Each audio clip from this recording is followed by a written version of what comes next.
A cabinet meeting in the shadow of war.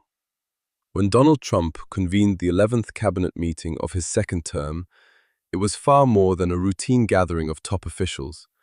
It was a moment shaped by war, uncertainty, and high-stakes global tension.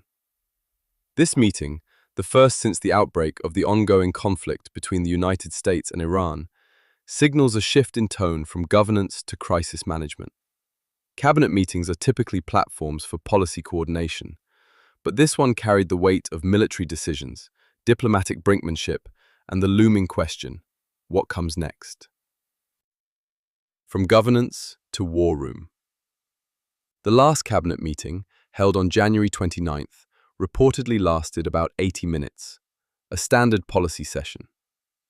But this latest gathering is fundamentally different. It reflects an administration now operating under wartime pressure. During the meeting, Trump reportedly doubled down on his hardline stance, urging Iran to accept a deal or face continued military strikes.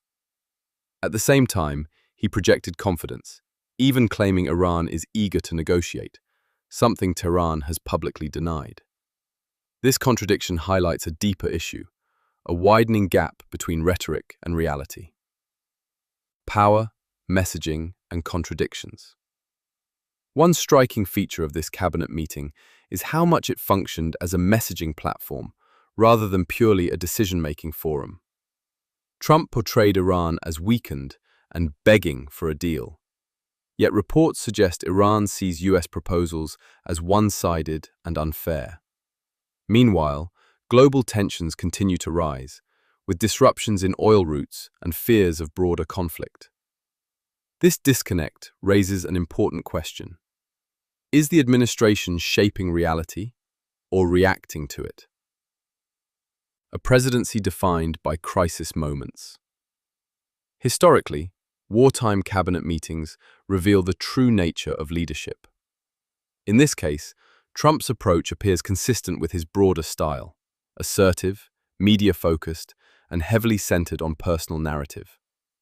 Reports from the meeting suggest a mix of policy discussion, political messaging, and criticism of opponents and media.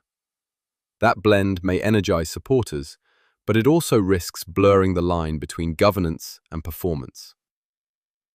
The bigger picture, what this meeting really means.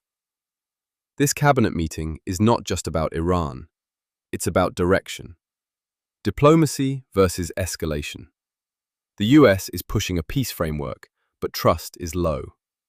Domestic pressure. Political divisions at home are intensifying. Global consequences. Oil markets, alliances, and regional stability hang in the balance. In essence, this was not just a meeting, it was a signal. A signal that the administration is still balancing between war and negotiation, between dominance and diplomacy, and between control and uncertainty.